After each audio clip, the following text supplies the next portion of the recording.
Ana. Ya Allah. Bunda bu şirkette kurbandı. Akuda.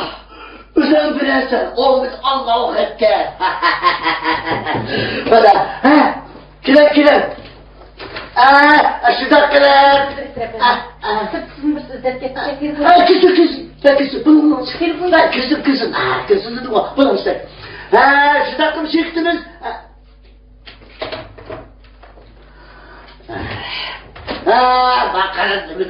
Bakırın sırtımız yığında durur be. İşlerimiz azıraştan azıraş. Size köp söyleşemem. Şuradan. Bana otur. Bana yan bir hırıda geldi. Malın zibirinde. Şuradan. Ne? Beşikay. Ya bombaydı. Siz yaşlarım oynayıp bakın ha. Baldı. Hoş.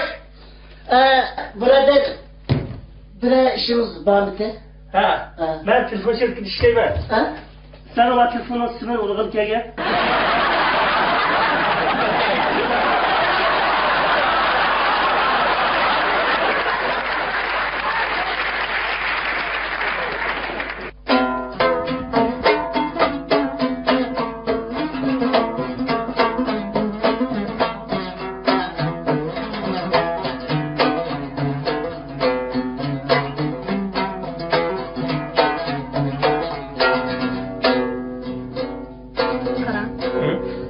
Biz to'y qildik.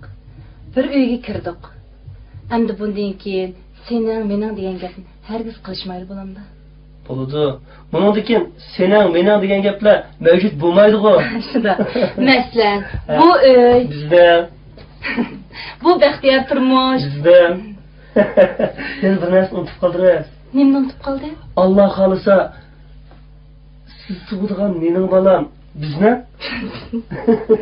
Eski. Neymandınız? Bizning sakalni yetib kiraymi ki?